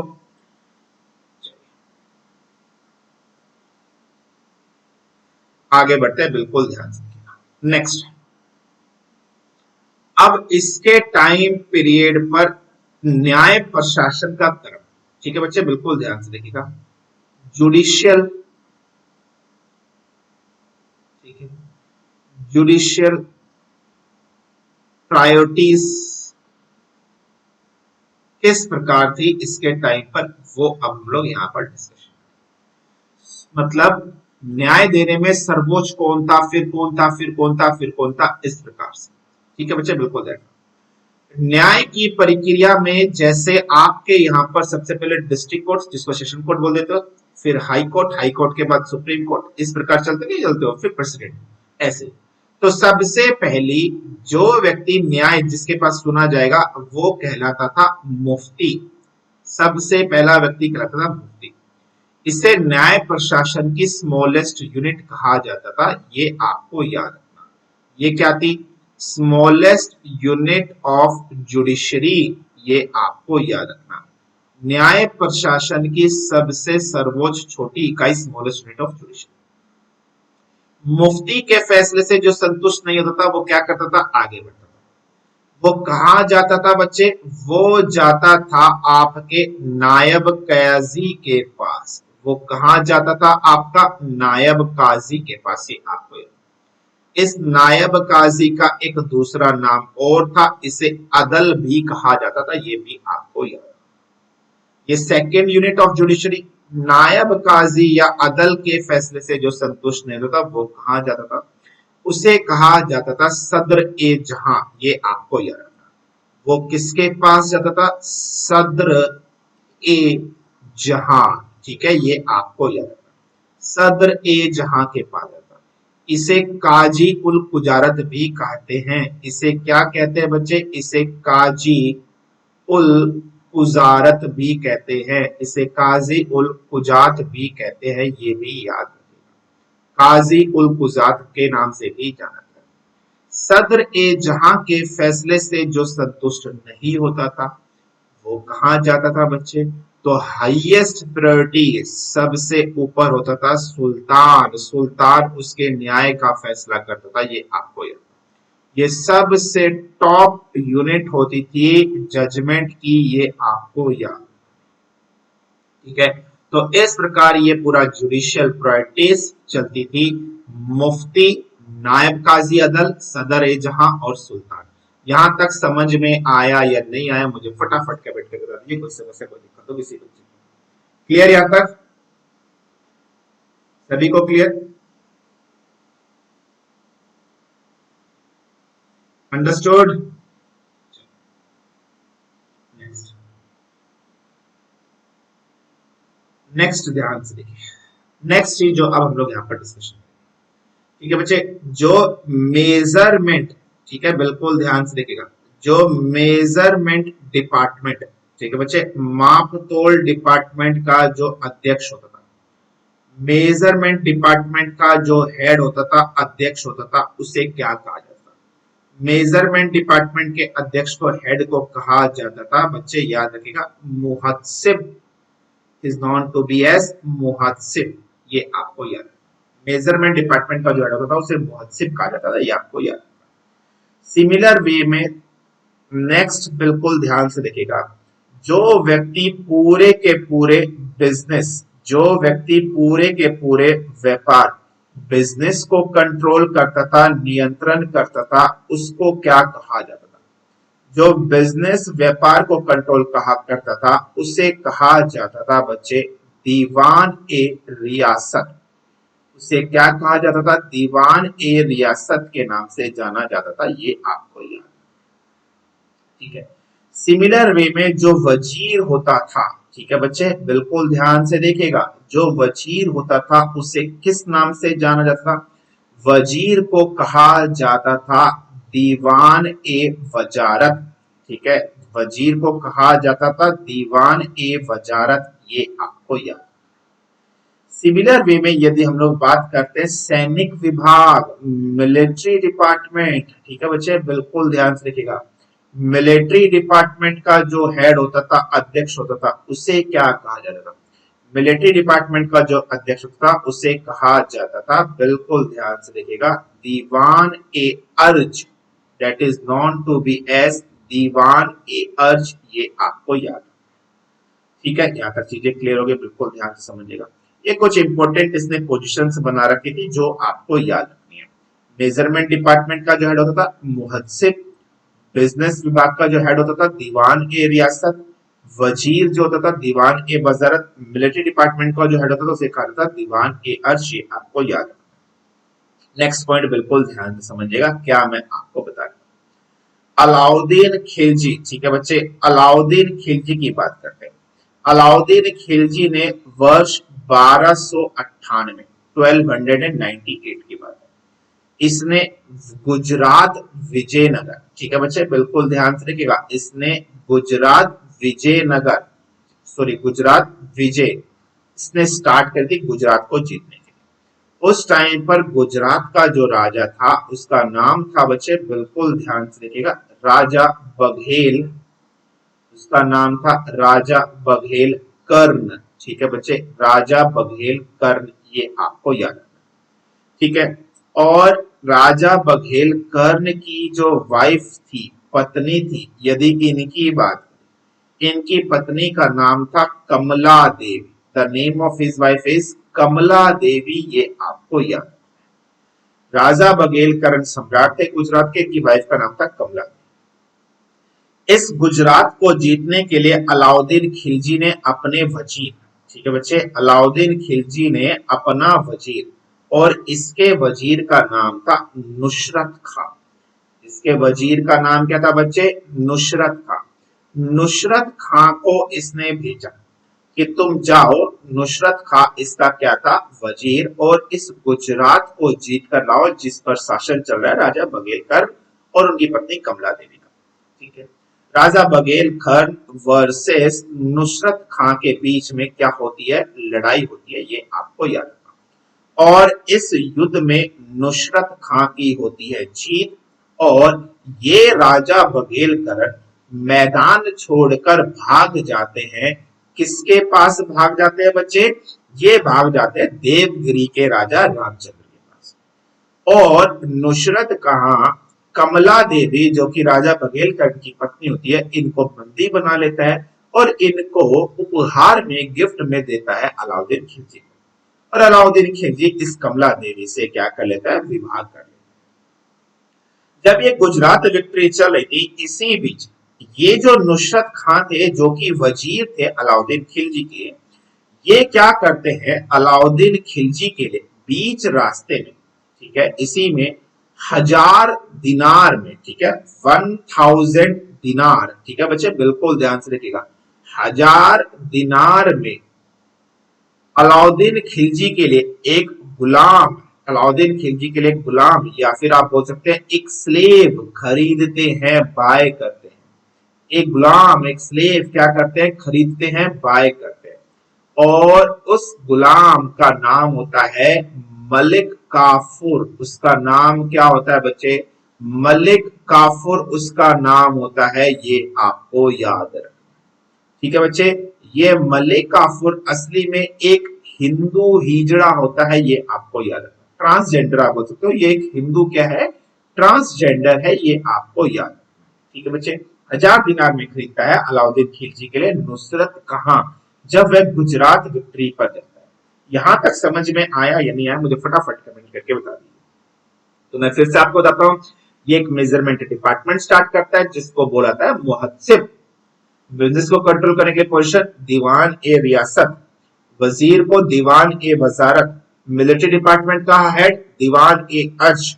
अलाउद्दीन खिलजी वर्ष 1298 में गुजरात को विजय के लिए भेजता है और अपने वजीर नुसरत खां को इसके लिए भेजता है, ठीक है। और गुजरात का जो सम्राट होता है उसका नाम होता है राजा बघेलखंड और इनकी पत्नी का नाम होता है कमला देवी। नुसरत खां इस लड़ाई में राजा बघेलखंड को हरा देता है, डिफीट कर देता है और गुजरात पर अधिकार हो जाता है अलाउद्दीन खिलजी का। नुसरत खां जिस समय गुजरात विक्ट्री कर रहा था उस समय 1000 दिनार में अपने लिए अलाउद्दीन खिलजी के लिए गुलाम एक स्लेव खरीदता है जिसका नाम होता है मलिक काफूर। ये एक हिंदू हिजड़ा ट्रांसजेंडर होता है, ये आपको याद है। यहाँ तक समझ में आए या नहीं, फटाफट कमेंट कर दीजिए, फिर आगे बढ़ते हैं। Clear to all of you, understood. चलिए नेक्स्ट ध्यान से देखिएगा, नेक्स्ट पॉइंट बिल्कुल ध्यान से देखिएगा, ठीक है। अब ध्यान से देखिए, मलिक काफूर जो होता है, ठीक है बच्चे, ये जो मलिक काफूर अभी मैंने आपको लिखाया है ना बच्चे, ध्यान से देखिएगा, ये मलिक काफूर धीरे धीरे अलाउद्दीन खिलजी, ठीक है, अलाउद्दीन खिलजी का फेवरेट होता है। धीरे धीरे क्या होता रहता है बच्चे, ये अलाउद्दीन खिलजी का फेवरेट होता जाता है बहुत ज्यादा, ठीक है। और अलाउद्दीन खिलजी इसको एक पोजीशन, एक उपाधि भी दे देता है। इसको क्या दे देता है, एक पोजीशन, एक उपाधि भी देता है।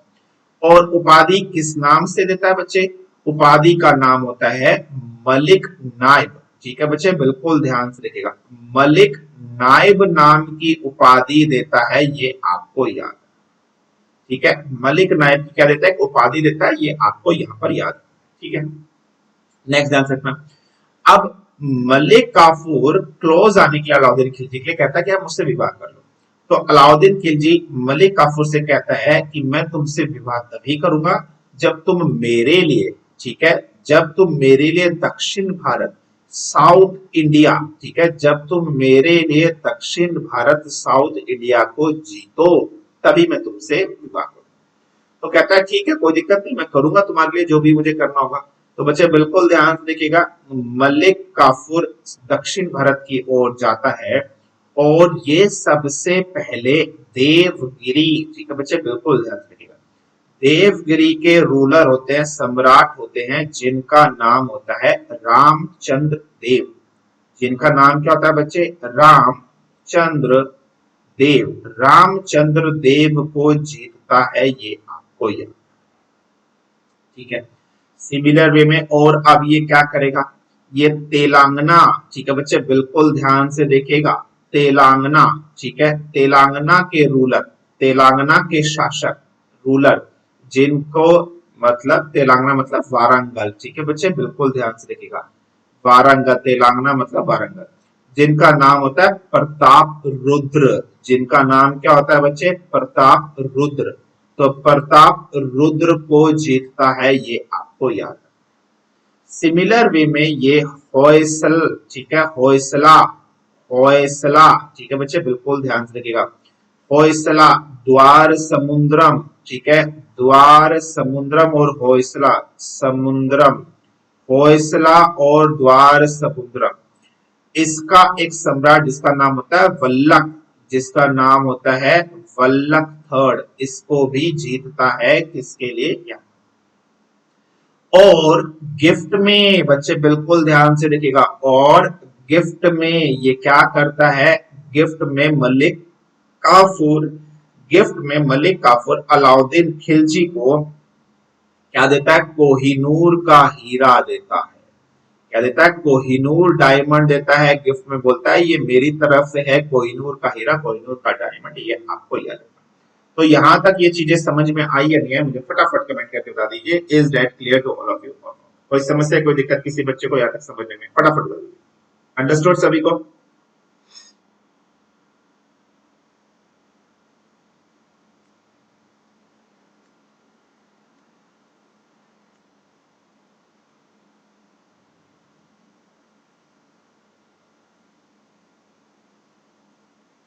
ठीक है,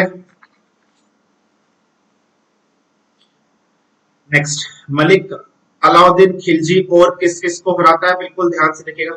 नेक्स्ट ध्यान से देखिएगा, तो अलाउद्दीन खिलजी की यदि हम लोग और बात करते हैं, बिल्कुल ध्यान से देखिएगा, तो अलाउद्दीन खिलजी और, बिल्कुल ध्यान से देखिएगा, जैसलमेर, ठीक है बच्चे, बिल्कुल ध्यान से देखिएगा, अलाउद्दीन खिलजी, जैसलमेर, जैसलमेर में जो सम्राट होते हैं जिनको बोलते हैं आप लोग दूधा सिंह, ठीक है, और तिलक, दूधा और तिलक, इनको मार देता है और जैसलमेर पे कब्जा कर लेता है। ठीक है, सिमिलर वे में रणथंबोर, ठीक है, रणथंबोर, रणथंबोर राजस्थान, ठीक है, रणथंबोर में हमीर देव का शासन होता है, इसको भी जीत लेता है, हमीर देव के शासन को भी जीत लेता है और यहाँ पर भी अधिकार कर लेता है। सिमिलर वे में मेवाड़, सिमिलर वे में यदि हम लोग बात करते हैं मेवाड़, ठीक है, मेवाड़ में जो शासक होता है उसका नाम होता है रावल रतन, ठीक है, रावल रतन और पद्मावती, ये तो सुना ही होगा आपने, रावल रतन और पद्मावती, इनको भी साम्राज्य नष्ट कर लेता है, जीत लेता है। सिमिलर वे में मालका, ठीक है, सॉरी मालवा, सिमिलर वे में मालवा, ठीक है बच्चे, मालवा मतलब उज्जैन, उज्जैन के अंदर ये महलक, मलहक देव, ठीक है, महलक देव, मलहक देव को भी जीत लेता है, ये भी आपको याद रखना है।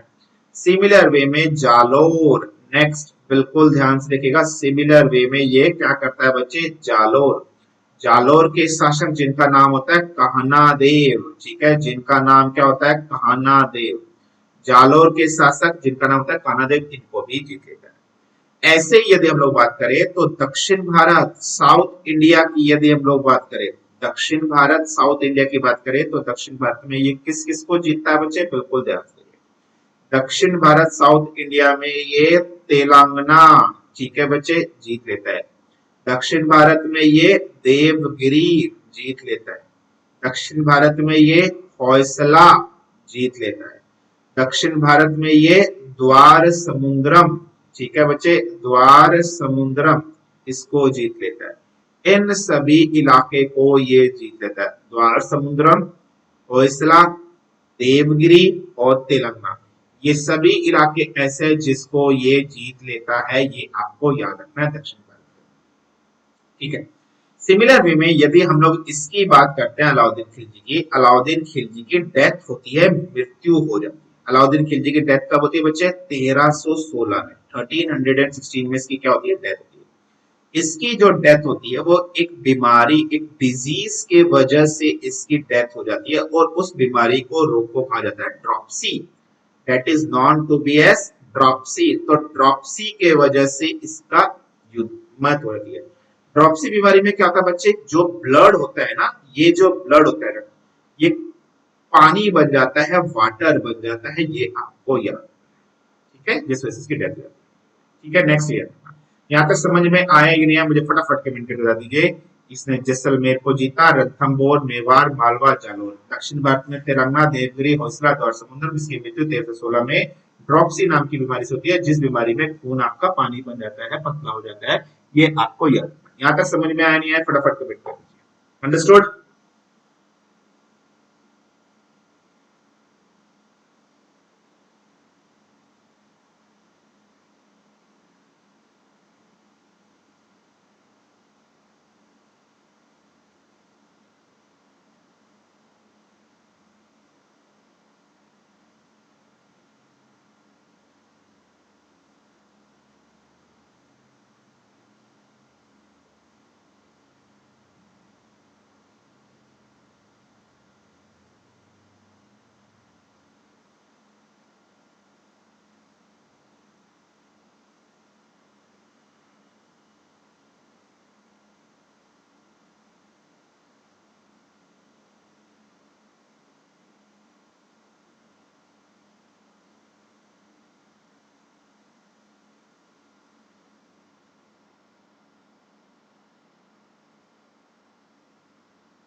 एक मिनट वेट करना स्टूडेंट्स।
चलिए स्टार्ट करते हैं।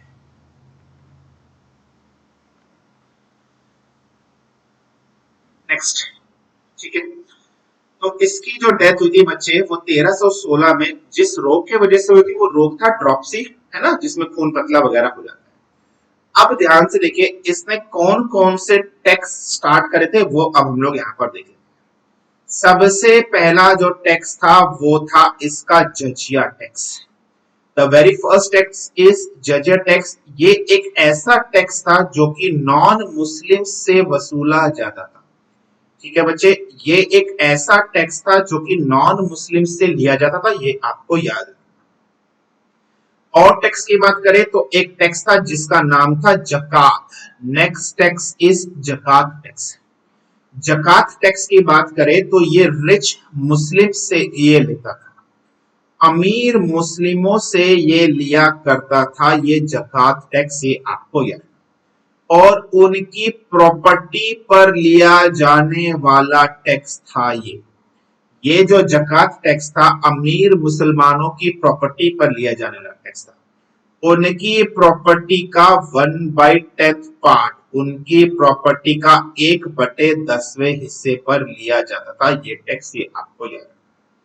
सिमिलर वे में और टैक्स की यदि हम लोग बात करें, नेक्स्ट टैक्स इज खराज। ठीक है, नेक्स्ट टैक्स है आपका खराज कर, ये आपको याद।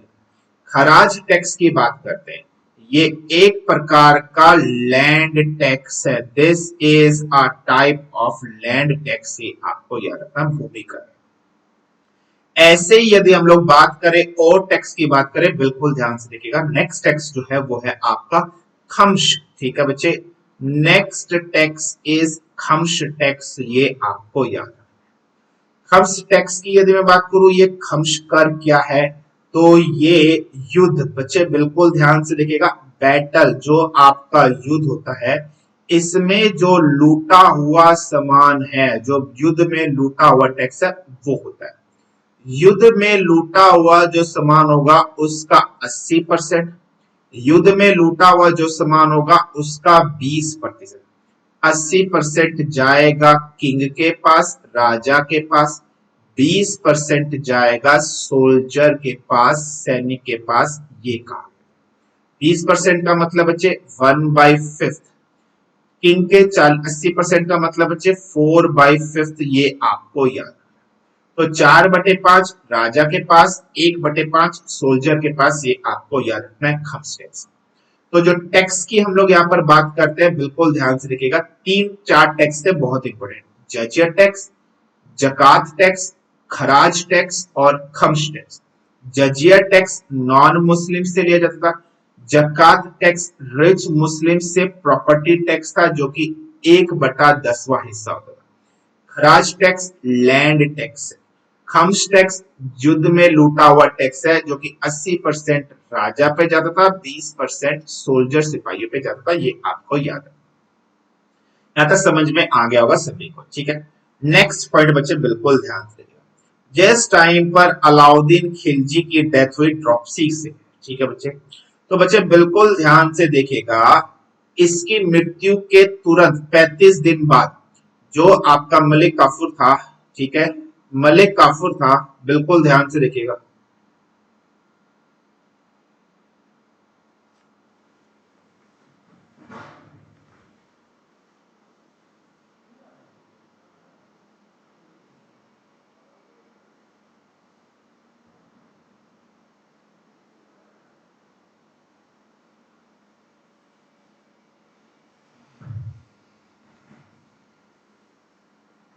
अलाउद्दीन खिलजी की डेथ के बाद मलिक काफूर, ठीक है, अलाउद्दीन खिलजी के डेथ के बाद मलिक काफूर की यदि हम लोग बात करते हैं, तो मलिक काफूर ने 35 दिन के अंदर अंदर, इसकी डेथ के 35 दिन के अंदर अंदर क्या क्या बच्चे, 35 दिन के अंदर 5-6 साल का इसका जो बेटा था जिसका नाम था शियाबुद्दीन उमर, 5-6 साल का इसका बेटा था जिसका नाम था शियाबुद्दीन उमर, ठीक है। शियाबुद्दीन उमर को राजगद्दी पर बैठा दिया और इसको बैठा दिया, डिक्लेयर कर दिया सुल्तान, ये आपको याद। लेकिन फिर मलिक काफूर ने इस शियाबुद्दीन उमर जो कि 5-6 साल का एक मात्र बच्चा था, इसकी आंखें फोड़ डाली और इसको मार दिया और खुद को सम्राट घोषित कर दिया मलिक काफूर। यहां तक समझ में आया या नहीं आया, मुझे फटाफट कमेंट करके बता दीजिए। Is that clear to all of you or not? फटाफट करिए, समझ में आ गया तक सभी को? अंडरस्टूड? आगे बढ़े। नेक्स्ट ध्यान से देखिए, इसके बाद क्या होता है बच्चे, नेक्स्ट कुतुबुद्दीन, ठीक है, कुतुबुद्दीन। नेक्स्ट है आपका कुतुबुद्दीन मुबारक, कुतुबुद्दीन मुबारक खिलजी। नेक्स्ट है कुतुबुद्दीन मुबारक खिलजी। कुतुबुद्दीन मुबारक खिलजी ने क्या किया, कुतुबुद्दीन मुबारक खिलजी ने मलिक काफूर, ठीक है बच्चे, मलिक काफूर को मार दिया। जब उसने ऐसा देखा, ऐसा किया, मलिक काफूर को मार दिया, ठीक है। कुतुबुद्दीन मुबारक खिलजी के बारे में एक बहुत इंपॉर्टेंट बात आपको याद रखनी है। कुतुबुद्दीन मुबारक खिलजी ऐसा शासक था कि जब ये कभी दरबार में आता था तो ये दरबार के अंदर नग्न रहता था, नेक्ड रहता था, ये आपको याद है।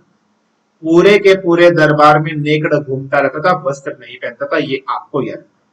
और कुतुबुद्दीन मुबारक खिलजी खुद को इस्लाम धर्म का, याद रखिएगा बच्चे, खुद को इस्लाम जो धर्म है, इस इस्लाम धर्म का सुपीरियर हेड बोलता था कि मैं इस्लाम धर्म का सुपीरियर हेड हूं, सर्वोच्च प्रधान हूं, ये कहता था, ठीक है। ये आपको याद। इस कुतुबुद्दीन मुबारक खिलजी को भी मार दिया गया, किसी ना किसी ने मारा। इसको किसने मारा, इसको मारा खुसरो ने, ठीक है बच्चे, इसको किसने मारा, खुसरो ने मारा, ये आपको याद, ठीक है, ये आपको। और खुसरो शाह अपने आप को पैगंबर का रिश्तेदार बताता था, ये क्या कहता था कि मैं पैगंबर प्रॉफिट पैगंबर ये जो मोहम्मद साहब है उनका क्या हूँ, रिलेटिव हूँ। खुद को ये उनका रिलेटिव बताता था पैगंबर का, ये आपको याद, ठीक है। नेक्स्ट ध्यान से देखिएगा, नसरुद्दीन खुसरो शाह, ठीक है, बिल्कुल ध्यान से देखिएगा, यही जो मैं आपको बताने वाला हूं, नसरुद्दीन खुसरो शाह, बिल्कुल ध्यान से देखिएगा, नसरुद्दीन खुसरो शाह, यही नसरुद्दीन खुसरो शाह के टाइम पर इसके गुरु होते थे, इसके टीचर होते थे, जिनका नाम था शेख निजामुद्दीन औलिया। जिनका नाम क्या था बच्चे, शेख निजामुद्दीन निजामुद्दीन औलिया। और शेख निजामुद्दीन औलिया के नाम पर ही आपकी दिल्ली में बसी हुई है हजरत निजामुद्दीन, ठीक है, वहीं पर बसी हुई है आपकी हजरत निजामुद्दीन। जो हजरत निजामुद्दीन रेलवे स्टेशन है वो शेख निजामुद्दीन औलिया से ही बसा हुआ है, ये आपको याद। नेक्स्ट पॉइंट एक याद रखिएगा जो बहुत इंपॉर्टेंट है, आपको याद रखना है, गयासुद्दीन तुगलक, ठीक है बच्चे, बिल्कुल ध्यान से देखिएगा, क्या है पॉइंट, गयासुद्दीन तुगलक, ठीक है, बिल्कुल ध्यान से देखिएगा। ये गयासुद्दीन तुगलक खिलजी डायनेस्टी के टाइम पर जो बाउंड्री होती है, जो बॉर्डर एरिया होता है ना, जो बिल्कुल भी बॉर्डर एरिया, इस बॉर्डर एरिया का बॉडीगार्ड अंगरक्षक होता है, ये आपको याद है। कौन, गयासुद्दीन तुगलक। ये गयासुद्दीन तुगलक क्या करता है, नसरुद्दीन खुसरो शाह को मार देता है, किल कर देता है, और इस प्रकार तुगलक वंश स्टार्ट हो जाता है और खिलजी डायनेस्टी खत्म हो। जब गयासुद्दीन तुगलक नसरुद्दीन खुसरो शाह को मार देता है तो शेख निजामुद्दीन औलिया साहब ये नाराज हो जाते हैं, गुस्सा आ जाता है, इनका 36 का आंकड़ा होता है गयासुद्दीन तुगलक, क्योंकि गयासुद्दीन तुगलक ने शेख निजामुद्दीन औलिया साहब के स्टूडेंट जिनका नाम नसरुद्दीन खुसरो शाह, उसको मार गिराया। तो आगे इनकी दुश्मनी अभी चलेगी, वो अभी मैं आपको बताऊंगा। यहां तक समझ में आया यदि हम मुझे फटाफट कमेंट करके बता दिए, फिर हम लोग आगे करेंगे। Is that clear to all of you, और फटाफट बता, अंडरस्टूड सभी को। चलिए आगे बढ़ते हैं, बिल्कुल ध्यान से नेक्स्ट, ठीक है, नेक्स्ट बिल्कुल ध्यान से देखिए, अब हम लोग यहाँ पर डिस्कशन करेंगे। तो अब आपकी स्टार्ट हो चुकी है Tughlaq dynasty. Now Tughlaq dynasty has been started, है ना, तुगलक वंश आपका स्टार्ट हो गया, तुगलक डायनेस्टी स्टार्ट हो गई।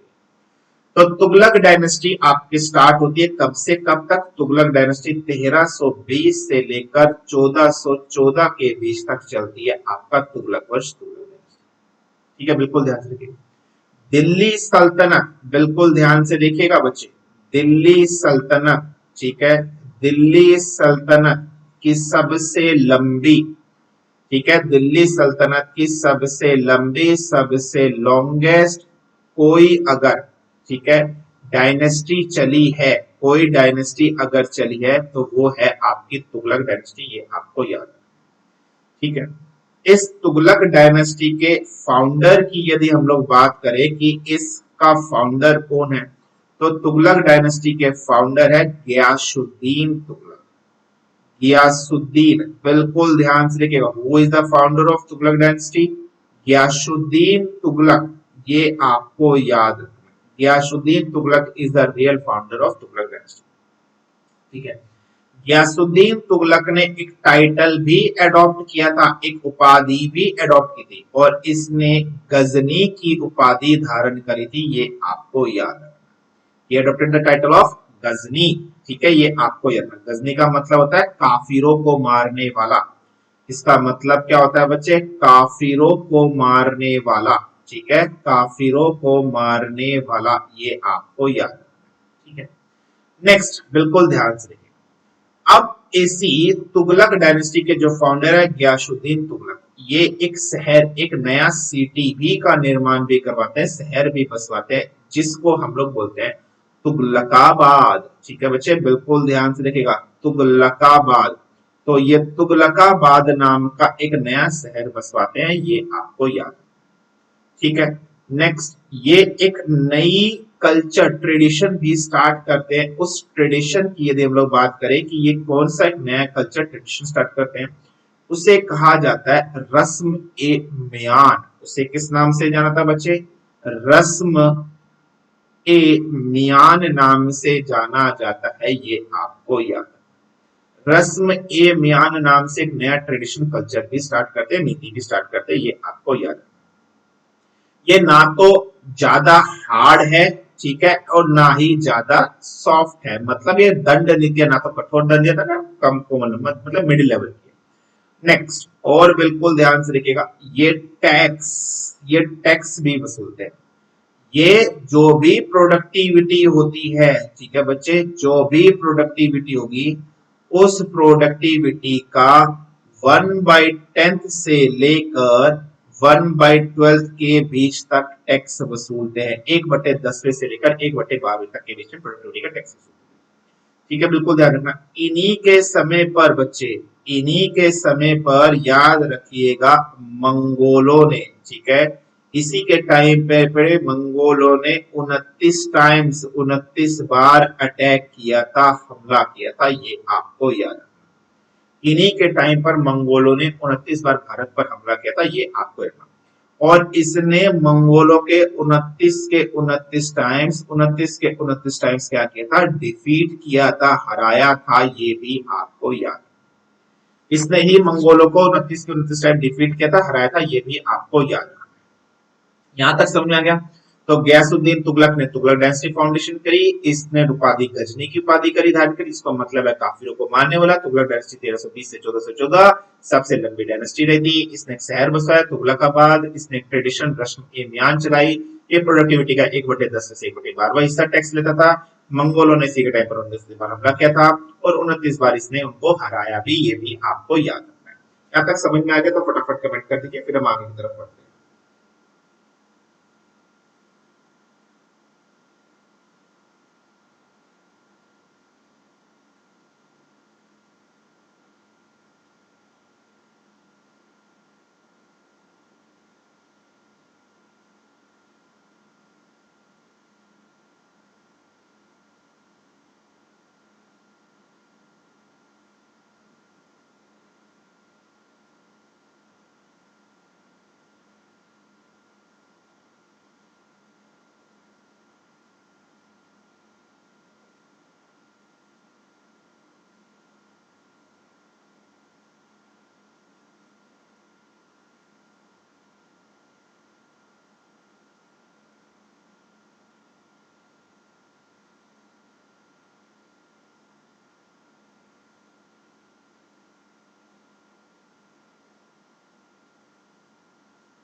आगे बढ़ते हैं, बिल्कुल ध्यान से। नेक्स्ट, ठीक है, नेक्स्ट ध्यान से देखिएगा, अब होता क्या है, ठीक है, बिल्कुल ध्यान से देखिएगा। गयासुद्दीन तुगलक, ठीक है बच्चे, बिल्कुल ध्यान से देखिएगा। अगर हम लोग बात करते हैं नेक्स्ट गयासुद्दीन तुगलक के बारे में ही हम लोग बात कर रहे हैं, ठीक है। गयासुद्दीन तुगलक, गयासुद्दीन तुगलक म्यूजिक लवर नहीं होता है। He is not a music lover, ये म्यूजिक प्रेमी नहीं है, विरोधी है, ये आपको याद, ठीक है बच्चे, बिल्कुल देखना।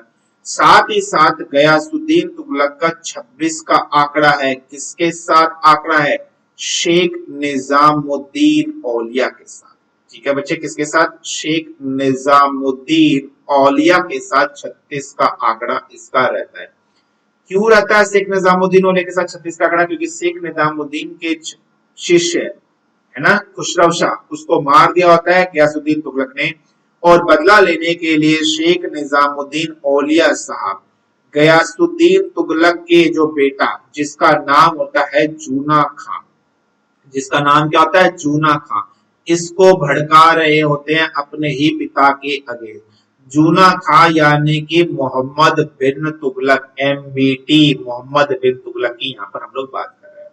और गयासुद्दीन तुगलक को मरवाने के लिए फुल कॉन्स्पिरेसी रच देते हैं शेख निजामुद्दीन औलिया। एक बार की बात होती है, गयासुद्दीन तुगलक को मरवाने के लिए मोहम्मद बिन तुगलक क्या करते हैं, एक इनको लकड़ी का महल बनवाते हैं और लकड़ी के महल में बनवाकर उनका उद्घाटन करने के लिए बुलाते हैं। जैसे ही लकड़ी के महल का उद्घाटन करने के लिए गयासुद्दीन तुगलक जाते हैं, मोहम्मद बिन तुगलक के द्वारा बनाए गए लकड़ी के महल से इसकी क्या हो जाती है, मृत्यु हो जाती है और इस प्रकार गयासुद्दीन तुगलक का इंतकाल हो जाता है। और अब तुगलक डायनेस्टी जो पूरी की पूरी है, वो पूरा का पूरा तुगलक डायनेस्टी किसके कंट्रोल में चली जाती है? Now the Tughlaq dynasty comes under the control of Mohammad bin Tughlaq. Mohammad bin Tughlaq मतलब जूना खां के कंट्रोल में आ जाती है, ये आपको याद रखना है, ठीक है। और तुगलक डायनेस्टी मोहम्मद बिन तुगलक यानी 1325 से लेकर 1351 तक चलती है, ये आपको याद। इस मोहम्मद बिन तुगलक को कुछ टाइटल दिए जाते थे, कुछ उपाधि इसको बोली जाती थी, वो याद रखिएगा। इसे आधा हाफ्ड, ठीक है, इसे हाफ्ड मैड कहा जाता था, आधा पागल कहा जाता था, ये आपको याद रखना है। इसे साथ ही साथ यदि हम लोग बात करते हैं तो सनकी पागल भी कहा जाता है, ये भी आपको याद रखना है। इसे रक्त पिपासु, ठीक है बच्चे बिल्कुल ध्यान से देखिएगा, इसे रक्त पिपासु के नाम से भी जाना जाता है, ये आपको याद रखना। मतलब पागल मतलब फेलियर इन ऑल अटेम्प्ट, असफलताओं का बादशाह, ठीक है, ये सब दुनिया का खां, ये सब कुछ है, मतलब पागल बोला था। इसकी जो नीतियां पॉलिसी वो बिल्कुल बेकार है, इसलिए ये आपको याद रखना है, ठीक है।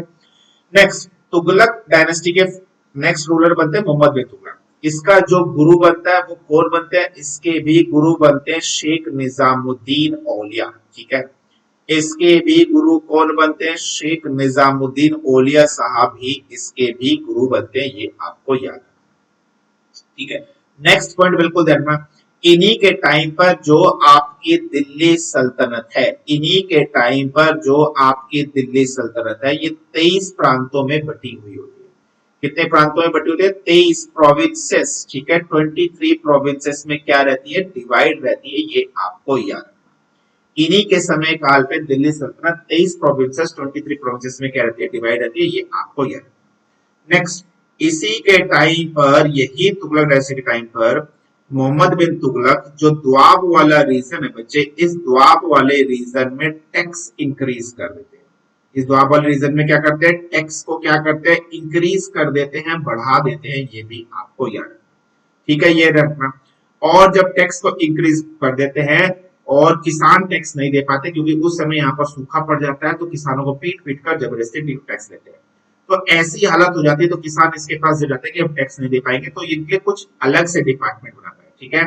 तो इनके लिए एक डिपार्टमेंट बनाता है जो पूरा एग्रीकल्चर से रिलेटेड होता है, उसे कहा जाता है दीवान ए कोही नाम का ये एक डिपार्टमेंट चलाता है। सिमिलर वे में ये एक डिपार्टमेंट और बनाता है जिसे कहा जाता है आमिर ए कोही। तो आमिर ए कोही और दीवान ए कोही नाम का ये डिपार्टमेंट शुरू करता है, ये आपको याद रखना, ठीक है। सिमिलर वे में और भी बहुत सारे चेंजेस वगैरह ये करता है। चेंजेस वगैरह की यदि हम लोग बात करें, बिल्कुल ध्यान से देखिएगा, बिल्कुल ध्यान से देखिएगा। किसानों को अनाज, ठीक है, जो सीरियल्स होते हैं किसानों को, ठीक है बच्चे, सीरियल्स होते हैं, ये कम रेट पर, ठीक है, लेस रेट पर, ठीक है बच्चे, लेस रेट पर अवेलेबल कराता है, ये आपको याद रखना। किसानों को जो अनाज होते हैं ये लेस रेट पर क्या कराता है? अवेलेबल कराता है, ये भी आपको याद रखना, उपलब्ध कराता है। और ऐसे किसानों को कम रेट पर जो ये अवेलेबल कराता है, इसे कहा जाता है सोनघर, ठीक है, ऐसी फैसिलिटी को कहा जाता है सोनघर। तो किसानों को कम रेट पर सीरियल्स अनाज उपलब्ध कराता है, इसे कहा जाता है सोनघर, ये आपको याद रखना है।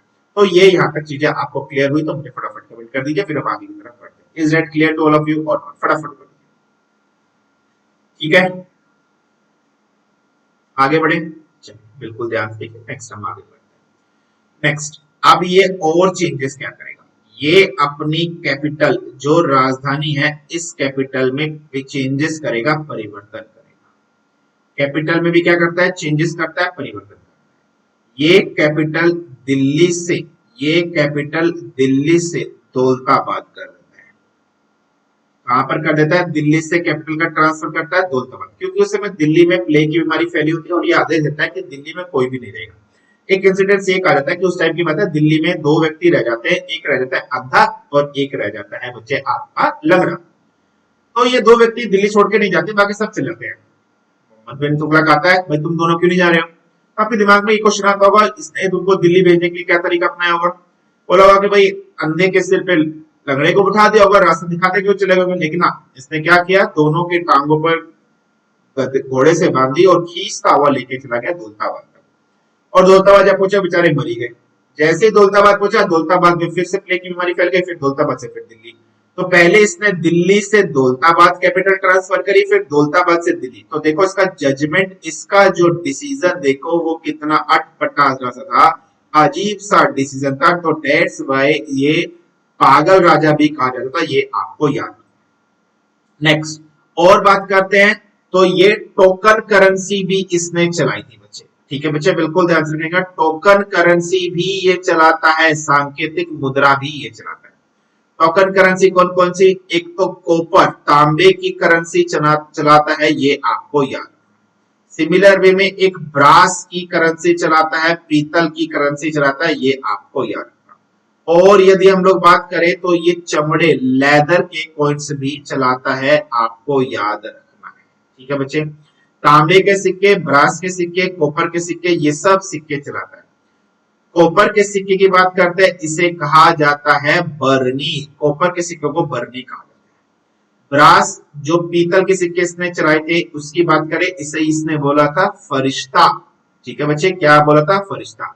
लेदर के कॉइन्स, ठीक है, ये आपको याद रखना, ऐसे सिक्के इसने चलाए। ठीक है, इन सिक्कों की यदि हम लोग बात करें, दोकनी सिक्के भी कहा जाता है। इनको क्या कहा जाता है बच्चे? दोकनी कॉइन्स के नाम से भी जाना जाता है, कंफ्यूज मत हो जाना। ठीक है, ये आप करना। ये जो टोकन करेंसी ये चलवाता है, इन कॉइन्स पर ये कुछ चीजें लिखवाता भी है। क्या क्या चीजें लिखवाता है? इस पर लिखवाता है ये अल सुल्तान, अल सुल्तान जिले, जिले, अल सुल्तान जिले ही लिखाता है, ये आपको याद रखना। जिसका मतलब होता है अल्लाह गाजी, जिसका मतलब होता है अल्लाह गाजी, ये आपको याद रखना। अल सुल्तान जिले या अल्लाह गाजी, ये आपको लिखना है। ठीक है, अब हुआ क्या बच्चे, इसके टाइम पे जब से टोकन करेंसी चलाई तो इसकी जो इकोनॉमी थी वो बहुत डगमगा गई, डाउनफॉल हो गई, नीचे गिरने लगी, क्योंकि लोगों बागों ने घर घर में मिंटिंग लगा दी, खुद से टकसाल करने लगे। ठीक है, ये आपको याद रखना है। तो बहुत ज्यादा गड़बड़ा गई थी यहाँ पर। अच्छा, पेपर में कई बार आप लोगों से क्वेश्चन पूछेगा कि वर्ल्ड, विश्व के अंदर सबसे पहले, वर्ल्ड के अंदर सबसे पहले फर्स्ट टाइम टोकन करेंसी किसने चलाई थी? सबसे पहली बार टोकन करेंसी की अगर हम लोग बात करते हैं वर्ल्ड के अंदर, तो किसने चलाई थी सबसे पहले? तो विश्व के अंदर सबसे पहले टोकन करेंसी की बात करते हैं तो चाइना। ठीक है बच्चे, बिल्कुल ध्यान से, चाइना के किंग ने चलवाई थी, और चाइना के उस राजा का नाम था कुबलई खान। उसका नाम क्या था बच्चे? Kublai Khan. जो किसने चलवाई थी? कुबलई खान ने चलवाई थी, ये आपको याद रखना है। ठीक है, और बिल्कुल ध्यान से देखिएगा, इसके ऊपर चाउ वर्ड लिखा होता था। क्या लिखा होता था? चाउ वर्ड लिखा होता था इसके ऊपर, ये आपको याद रखना है। तो चाइना सबसे पहले करेंसी चाइना के किंग कुबलई खान ने चलाई थी, और उसके ऊपर चाउ वर्ड लिखा होता था, ये आपको याद रखना है। यहाँ तक समझ में आया या नहीं आया, मुझे फटाफट कमेंट कर देना। Clear to all of you? ठीक है भाई, तो चलिए बस आज की क्लास में सिर्फ इतना ही करते हैं। ठीक है, आज हम लोगों ने क्या क्या डिस्कशन किया बच्चे? आज हम लोगों ने पूरा आपका खिलजी डायनेस्टी और तुगलक डायनेस्टी की स्टार्टिंग हम लोगों ने यहाँ पर पढ़ी है। आज की क्लास में सिर्फ इतना ही। ठीक है, कल फिर हम लोग मिलेंगे सेम टाइमिंग पर, कल हम लोग आगे डिस्कशन करेंगे। Please like the session, subscribe the channel और बेल आइकन को जरूर हिट कर दीजिएगा, क्योंकि इससे आपको अपडेट मिल जाएगा जब भी मैं लाइव जाने वाला हूँ, आप लोग क्लासेस कर सकते हो। और टेलीग्राम चैनल को ज्वाइन कर लीजिएगा, जीएस विद विक्रांत पुंडीर या फिर विक्रांत दसपुंडीर डिफेंस कोर्स, आपको ये लिखा हुआ है, ये टेलीग्राम चैनल आपने ज्वाइन करना है। ठीक है भाई, उसके बाद यदि हम लोग बात करते हैं, आप अनअकैडमी प्लस पर सब्सक्रिप्शन कोर्स लेना चाहते हैं, पढ़ना चाहते हैं सीडीएस 2 के लिए, जो अभी आपका आएगा, तो उसके लिए आप मेरा referral code VKP live use करिए और इंस्टेंट आपको 10% ऑफ मिल जाएगा, जो भी आपकी रेस्पेक्टिव फीस होगी उसके ऊपर। फटाफट अपना सब्सक्रिप्शन लीजिए और ऑफलाइन कमेंट जरूर करिए क्लास आपको कैसी लगी। मैं फिर से बता रहा हूँ, हम लोग डेली लाइव आते हैं 4 पीएम पर हमारी जो क्लास चलती है वो चलती है मेडिवल हिस्ट्री की क्लास हमारी चलती है। और सिमिलर वे में हम लोग 7 पीएम पर भी लाइव आते हैं। 7 पीएम पर हमारी जो क्लास चलती है वो चलती है इनसाइड हिस्ट्री। तो मैं आपसे मिलूंगा 7 पीएम, और सिमिलर वे में 12 पीएम पर भी मैं आपसे मिलूंगा। 12 पीएम पर हमारी जो क्लास है वो हमारी मॉक टेस्ट प्रैक्टिस क्लास चल रही है, जो कि अनअकैडमी लर्निंग ऐप पर चल रही है। आप इस क्लास को भी बिल्कुल फ्री ऑफ कॉस्ट पढ़ सकते हैं। तो फटाफट सब्सक्रिप्शन लेकर भी पढ़ सकते हैं। ये जो 12 पीएम क्लास होती है ये फ्री फॉर ऑल है, ठीक है, ये फ्री फॉर ऑल है, सभी लोगों के लिए बिल्कुल फ्री, आप बिल्कुल फ्री ऑफ कॉस्ट पढ़ सकते हैं। तो फटाफट आइए और अपनी प्रिपरेशन बिल्कुल स्टार्ट करिए, अपनी तैयारी को स्टार्ट करिए। That's all for today's class. आज की क्लास में सिर्फ इतना ही बच्चे। Thank you very much for joining the class. कल हम लोग आगे डिस्कशन करेंगे तुगलक डायनेस्टी वाला जो भी है वो हम लोग कल आगे इससे आगे डिस्कशन करेंगे। आज की क्लास में सिर्फ इतना ही। Thank you very much. Jai Hind and Jai Bharat. Have a nice day.